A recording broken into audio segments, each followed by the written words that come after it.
Hello everyone. तो कैसे हो आप लोग? आशा करता हूँ अच्छे होंगे। जैसे कि आपको पता है हमने हमारे चैनल पे मेडिवल इंडिया कंप्लीट कर चुके हैं, जिसकी वीडियो सारी की सारी हमारे चैनल पर आई हुई हैं। आशा करता हूँ आपको वो वीडियो अच्छी लगेगी। और आज मैं आपके लिए लेके आया हूँ इंस्टेंट इंडिया का पहला पार्ट, जो हम प्राचीन भारत में पढ़ेंगे। जो आज का हमारा टॉपिक है महात्मा बुद्ध के बारे में। तो ज़्यादा टाइम वेस्ट नहीं करेंगे आपका, तो चलते हैं हमारे टॉपिक की ओर। और आज का हमारा टॉपिक है बौद्ध धर्म।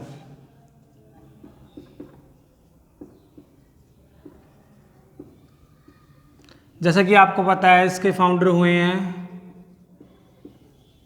गौतम बुद्ध, जिनको लाइट ऑफ एशिया भी कहा जाता है, जिनका जन्म 563 बीसी का मतलब बिफोर क्राइस्ट, मतलब कैलेंडर बनने से 563 साल पहले ही जन्म हो गया था गौतम बुद्ध का। और कहाँ हुआ था? लुम्बिनी, जो करंट प्लेस कहाँ पर है? नेपाल के अंदर। और इनके बचपन का नाम सिद्धार्थ, और इनके फादर सुधोधन, और इनकी माता महामाया। ऐसा माना जाता है कि जिस टाइम सिद्धार्थ का जन्म हुआ उसके 7वें दिन ही मृत्यु हो गई थी किसकी? सिद्धार्थ की माता महामाया की। और उसके बाद उनका पालन पोषण किसने किया? इसकी मौसी हुआ करती थी, जिसका नाम था प्रजापति गौतमी। और यही प्रजापति गौतमी आगे जाकर महात्मा बुद्ध की पहली महिला शिष्या बनेंगी। और उसके बाद इनकी वाइफ का नाम यशोधरा।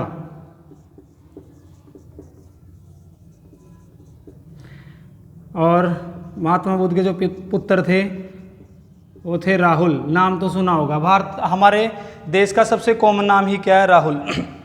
तो बात क्या हुई, जिस टाइम सिद्धार्थ का जन्म हुआ उस टाइम एस्ट्रोलॉजर ने, ज्योतिषों ने क्या की? भविष्यवाणी की, या तो आपका बेटा बड़ा होकर क्या बनेगा? एक बहुत बड़ा रूलर बनेगा, और अदरवाइज क्या बनेगा? सन्यासी बनेगा। तो देखो, जब बात रूलर की आई तो बहुत खुशी हुई किसको? उसके पिता सुधोधन को। लेकिन जब बात आई सन्यासी बनने पर तो उसको चिंता होने लगी। इसीलिए बचपन से लेके आज तक उसको अपने महल में रखा गया, ऐशो आराम के बीच में, और उसको सारी लग्जरी चीज़ें दिलवाई गई। मतलब उसको महल से बाहर जाने की परमिशन नहीं दी जाती थी, क्योंकि उसके पिता का मेन उद्देश्य क्या था कि सिद्धार्थ को कभी भी पता ना लगे भी समाज में दुख तकलीफ नाम की कोई भी चीज़ है।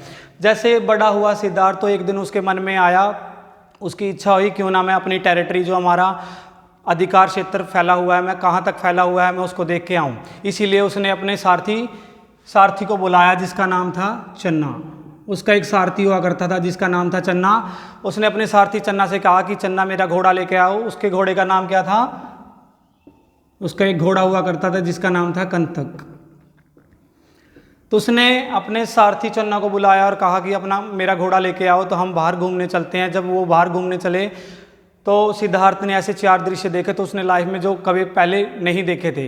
तो सबसे पहला दृश्य क्या देखा सिद्धार्थ ने? उसने देखा कि एक बूढ़ा व्यक्ति जिसकी कमर झुकी हुई थी, जो लाठी का सहारा लेके चल रहा था। उसके बाद जब थोड़ा आगे बढ़े तो उसने क्या देखा? एक बीमार व्यक्ति चारपाई पे पड़ा हुआ था, जो अपनी अंतिम सांसें ले रहा था, जस्ट वो मरने ही वाला था। उसके बाद जब वो थोड़ा आगे चले, उसने क्या देखा? एक डेड बॉडी को मतलब शमशान घाट की ओर लेके जा रहे थे। और उसके बाद जब वो थोड़ा आगे बढ़ा तो उसने एक देखा, सन्यासी जा रहा था, जो हंसता मुस्कुराता हुआ जा रहा था, टेंशन फ्री जा रहा था। उसको किसी प्रकार का कोई दुख नहीं था। जब उसने सिद्धार्थ ने ये चारों दृश्य देखे तो उसने चन्ना से पूछा कि चन्ना, मेरे को इन चारों दृश्यों का आप क्या बताओ, मतलब बताओ। तो फिर क्या था, आज तक जितनी भी मेहनत उसके पिता ने ऐशो आराम में लगाई थी, उसका सारा का सारा भांडा फोड़ दिया। किसने? उसके सारथी चन्ना ने। और चन्ना ने सिद्धार्थ से कहा, सिद्धार्थ, संसार में दुख ही दुख है, इस संसार में ऐसा कोई भी व्यक्ति नहीं है जो दुखी ना हो। और उसने कहा कि हर एक व्यक्ति को ऐसी सिचुएशन ऐसी आती है कि जब वो बूढ़ा होता है, कमज़ोर होता है, बीमार होता है, उसके बाद उसकी मृत्यु हो जाती है। फिर उसके बाद सिद्धार्थ ने कहा अगर संसार में दुख ही दुख है तो वो चौथा बंदा कौन था जिसके फेस पे किसी भी तरह का कोई दुख तकलीफ नहीं हो, हंसता मुस्कुराता हुआ जा रहा था। तो चन्ना ने जवाब दिया कि सिद्धार्थ वो एक मोंग था, एक भिक्षुक था, जिसका मेन उद्देश्य क्या है, वो मोह माया से ऊपर उठ सका है, जिसका मेन उद्देश्य है मोक्ष की प्राप्ति। वो एक जगह से जाता है और जाता रहेगा, भिक्षा मांग के गुजारा करेगा और ऐसे ही जहाँ जगह मिलेगी वहाँ सो जाएगा।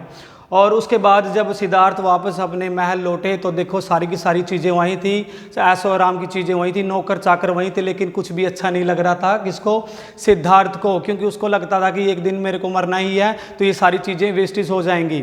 उसके बाद कुछ भी अच्छा नहीं लगा सिद्धार्थ को, तो उसने रात को क्या किया, जब वो 29 वर्ष का हुआ उसके बाद वो क्या करता है, गृह त्याग करता है, जिसके बाद वो अपनी पत्नी यशोधरा को और राहुल को छोड़कर रात को बाहर चला जाता है और उसके बाद यहीं से सफ़र होता है उसका मोक्ष प्राप्ति के लिए। तो आज की वीडियो में हम इधर तक रखेंगे और आज की वीडियो को इधर तक रोकेंगे, जब हम नेक्स्ट पार्ट में मिलेंगे तो यहीं से कंटिन्यू करेंगे इसकी स्टोरी। तो आज की वीडियो में इतना ही, हंसते रहिए, मुस्कुराते रहिए, जहाँ पर भी रहिए, और अगर वीडियो आपको अच्छी लगी तो लाइक करें, कमेंट करें, सब्सक्राइब करना ना भूलें। Thank you.